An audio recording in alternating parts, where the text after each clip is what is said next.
time to find out what's cooking.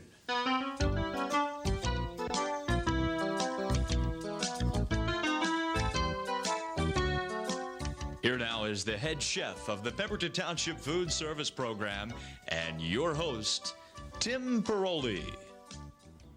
Hello, welcome once again to another edition of What's Cooking. I'm Tim Paroli, and today we're going to show you something. Well, I have to tell you, we have crabs. They're the blue point type of crab found on the East Coast, and we're going to show you what to do when you get them. First of all, we want to tell you how to buy them, what to look for, the sizes, how they're sold, and some of the names that are used. Then we're going to show you how to prepare them. The type of crab we're going to use today is a hard shell variety called a blue point, like this one we have right here. Now this crab is called a blue point because when they are live and taken right from the water, you'll see the points on them are blue. These are, all the edges are blue. The underside and the bottom of the legs all have a blue point on them, and that's where they get their name. They're also a hard shell crab, as you can hear. So they're a hard shell variety, and they also come in a soft shell variety because a crab, the lifespan of a crab, they grow this outer shell, and underneath this outer shell, as the crab begins to grow, he is growing a new shell. And then he begins to shed this outer shell, and until that new shell hardens up, he's very vulnerable and very soft.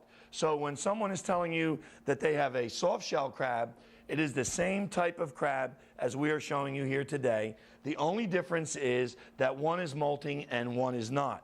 So remember that, and the preparation will be a little different. We've done soft shell crabs in the past, and they're very simple because we saute the whole crab and eat shell and all, so they are a lot easier to prepare. However, the ways that you can prepare these today are more varied, and we're going to show them to you.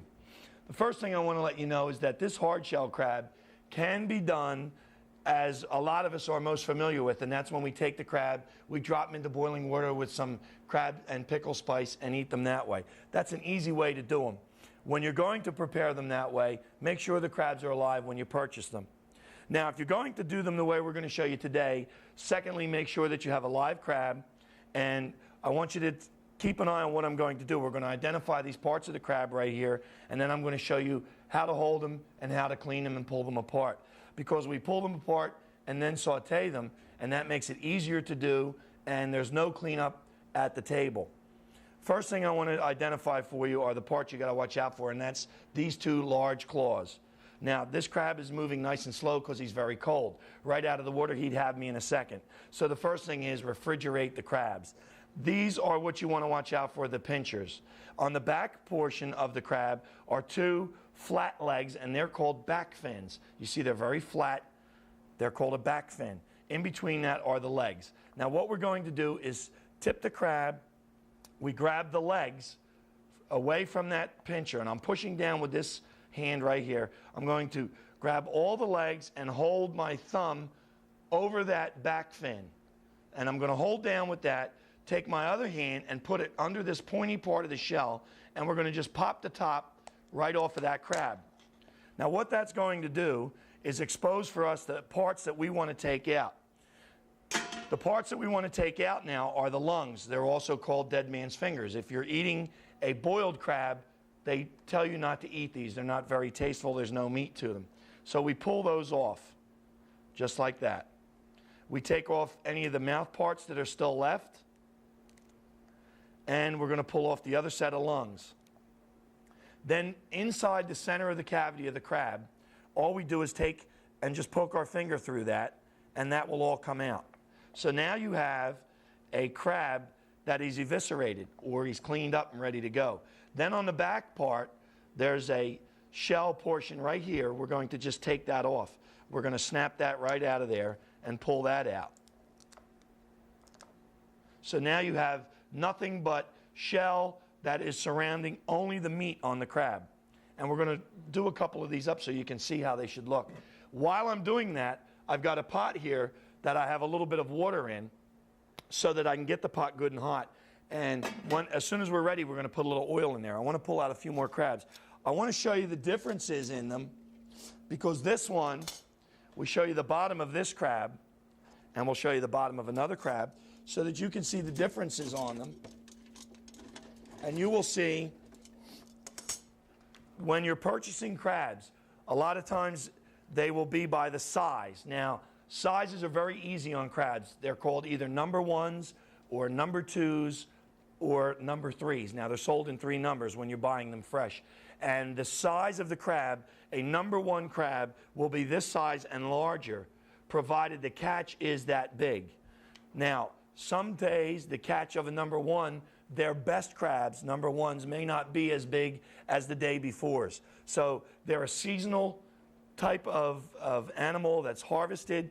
So we want to make sure that when you purchase your number 1s today, they may not be the same size as last week's number 1s. So you're purchasing a number 1. That's a relative term when it comes to a crab as far as the size.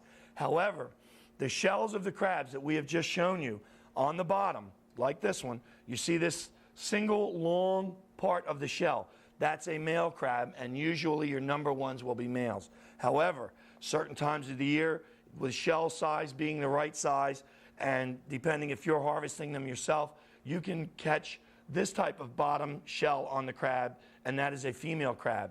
You will find the difference in them is they are a little darker, and I have found that even the shells are a little harder. However, we clean those the same way. So we'll clean a couple of these up, and you'll be able to see that.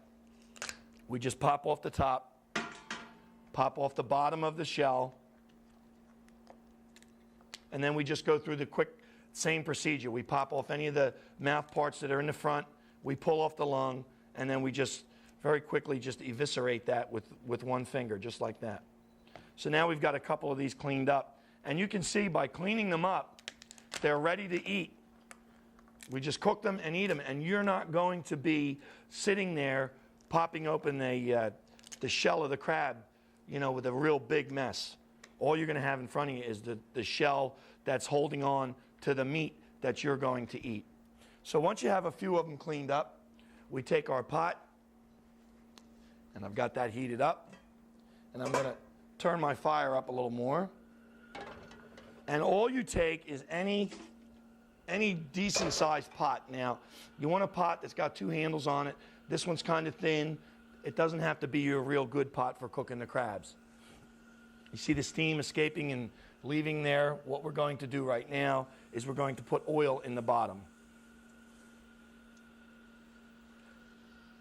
Now, as you know, the water is going to boil. You'll hear that as it begins to sizzle. That will cook that right out of there, and that will begin to create steam, and that's what we're after. So we're going to put the crab bodies into the pot, and then while they're beginning to cook, what I'm going to do is begin to season the pot so that we get ready to roll with them. So we're going to salt them, some pepper, some oregano, some basil, and some garlic powder.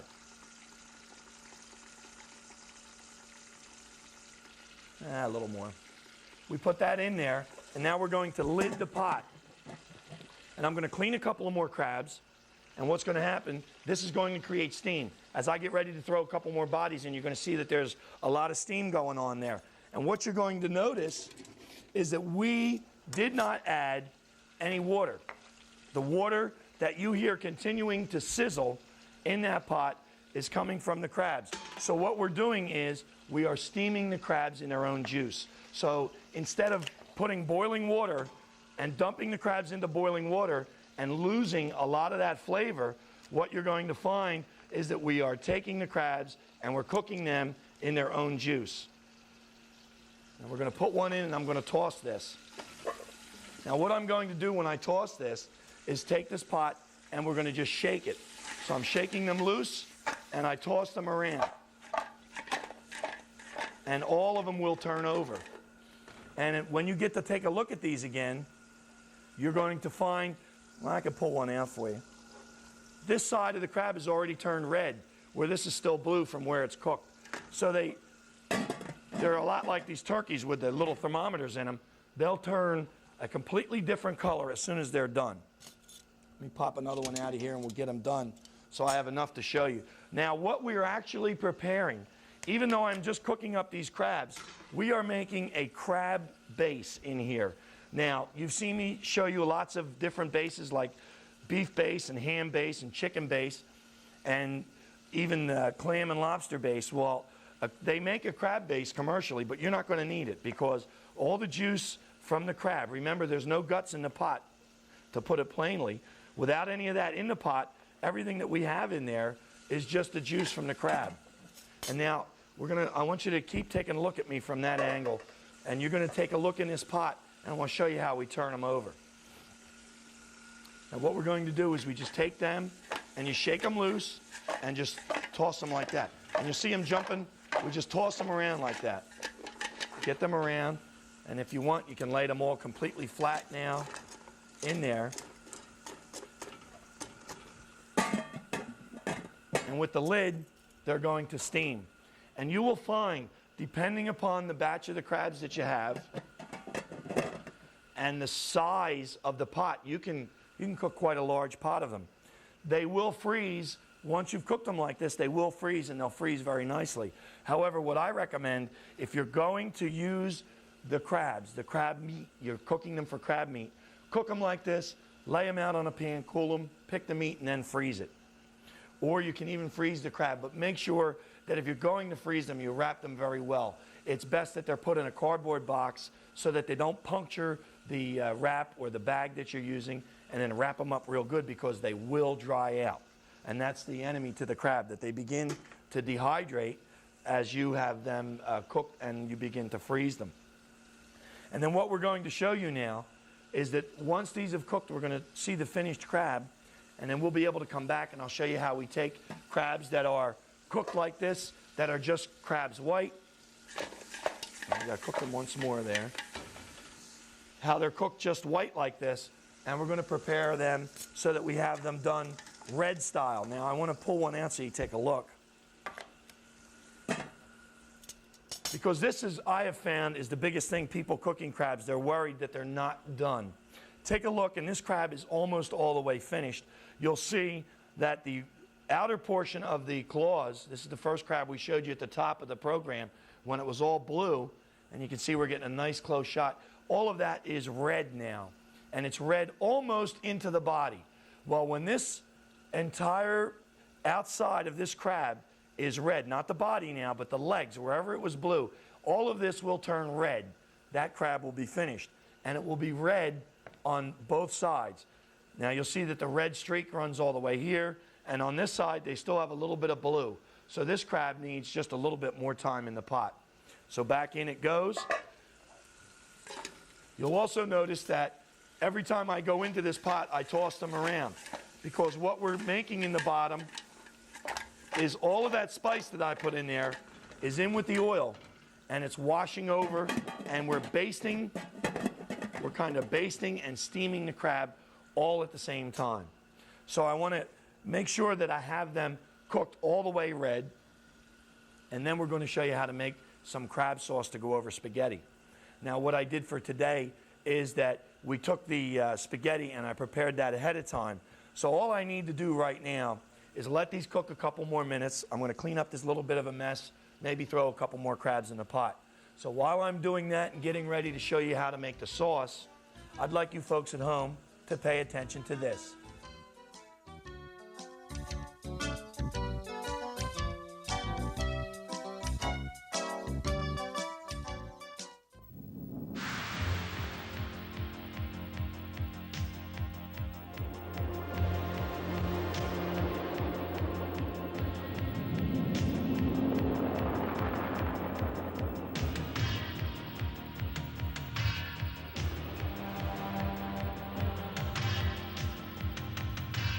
You begin with raw steel.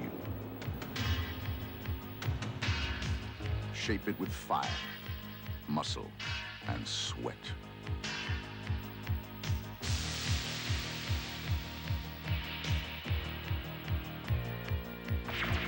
polish it to razor-sharp perfection.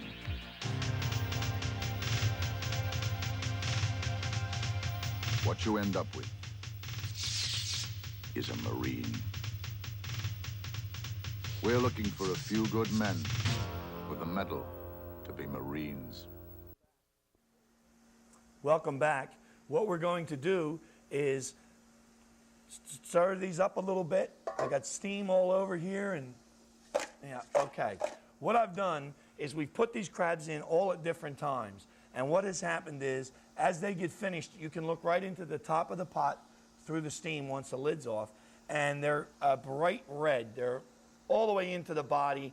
Any part that was green before and blue is now a nice crimson color. And I'm just making sure that the last ones I put in are done. And it does look that way. So what we're going to do now is shut that fire off, and I'm going to pull up a bowl, because if we were going to just enjoy the crabs nice and hot, this is how you would do it.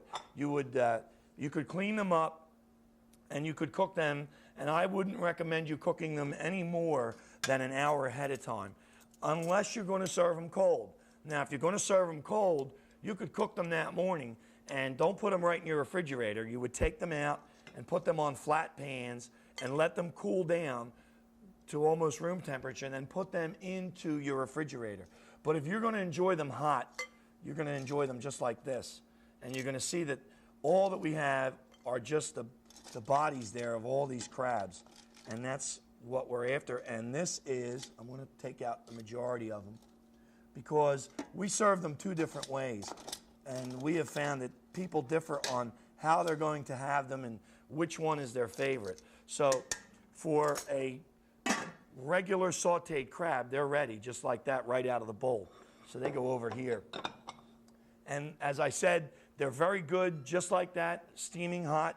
They're also very good if you take them and serve them cold. So either way, they're ready hot or cold. Now what I've done is I've got a pan all set to go here, and we're going to take and make up some of the sauce for this, because we're going to turn them from just plain crabs to a crab sauce. Now what we do is we take our saute pan and we put in a little bit of oil. Now remember, there was some oil in the bottom of this pot, and we can pull the lid off of that right now and send that over here out of the way, because now this is what I'm going to be working with. Everything that is inside this pot we're going to use in our sauce. So now we get our fire nice and hot.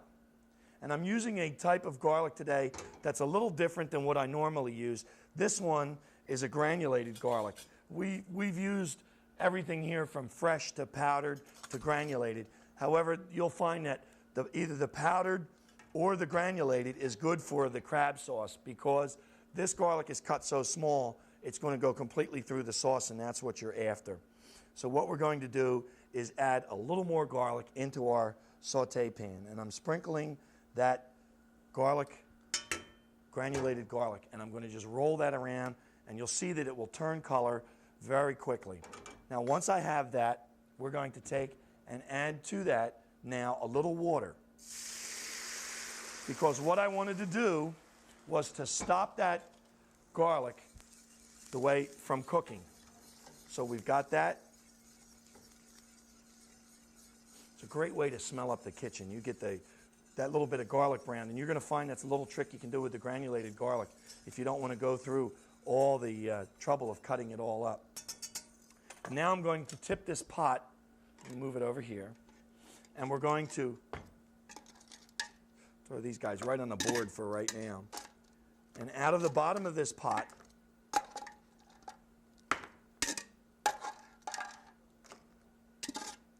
we're going to take out everything that, including a couple of the claws. They can go right in there. All right, now, a lot of our seasoning is now in there. And we're going to bring that right up to a boil. Now, if your saute pan was nice and hot, like this one, that'll come right back up to the boil, and it does. And then we're going to take and we're going to put into this just a little bit of our tomato paste. Now, you'll find whenever we're making a sauce, and I'm going to tell you about this for just a second so that this reduces just a little bit. I like to use the tomato paste. If you want to give it a kind of a marinara look and you want to give it a fresh tomato kind of a look, you can use either cut up a fresh tomato, dice it up nice and small, put that in there, or you can take some crushed tomato.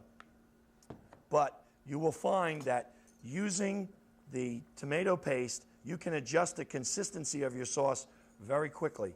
It's also going to give it that cooked flavor because tomato paste is nothing more than concentrated tomatoes. So they take the water out, so they're cooked for a very long time. So we're going to have a very cooked tomato taste by using the tomato paste in there. And now you can see I'm stirring that around. And that's going to incorporate all of the bits and pieces from the bottom of the pot into that. And that's going to make us a nice, thick sauce.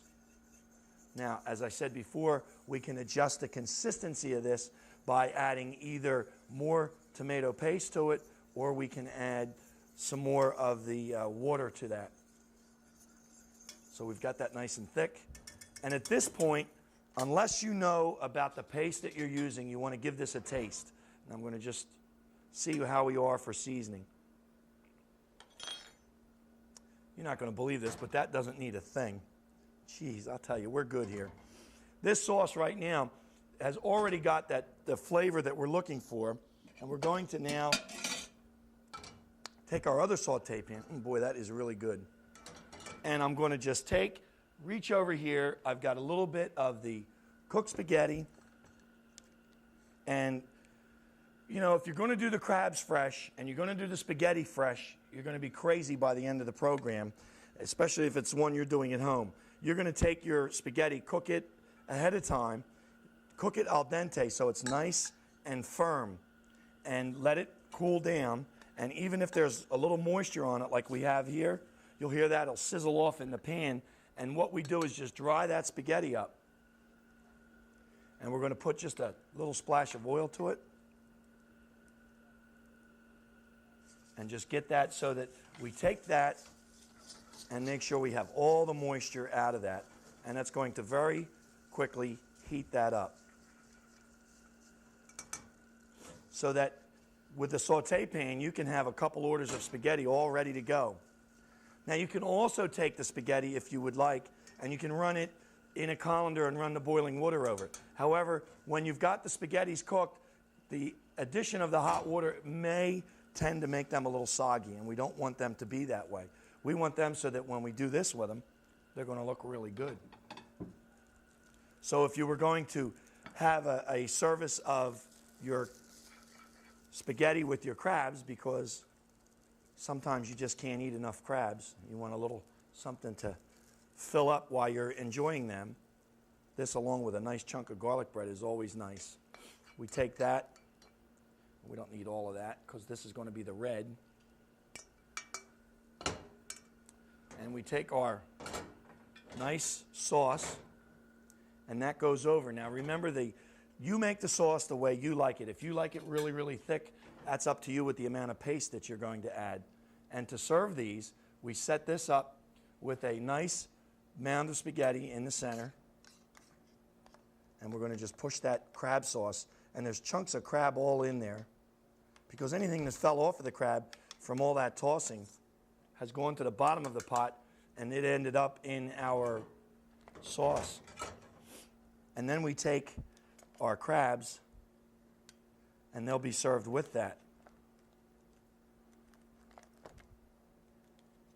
And depending upon the size of the crab and your appetite, it's going to determine just how many you're going to put there.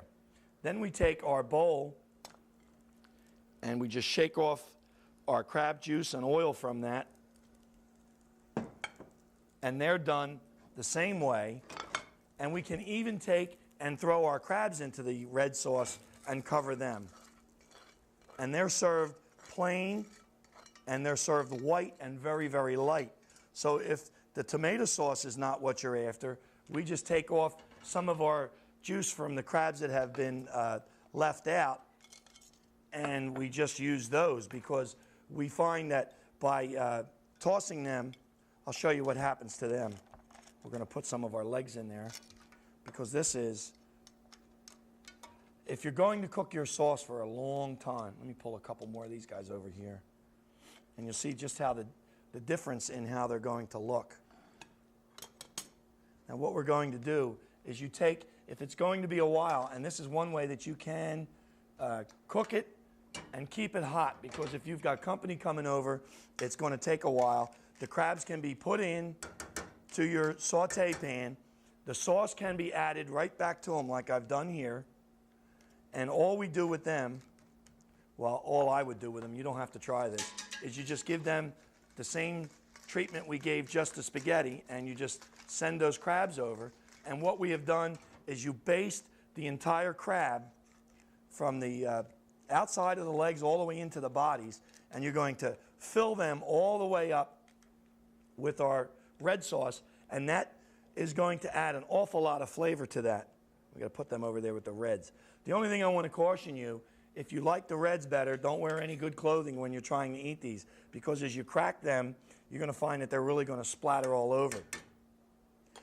One other question that I'm asked about when I'm preparing these is, can these be prepared far in advance? You can prepare them if you're going to set them up the way we did today.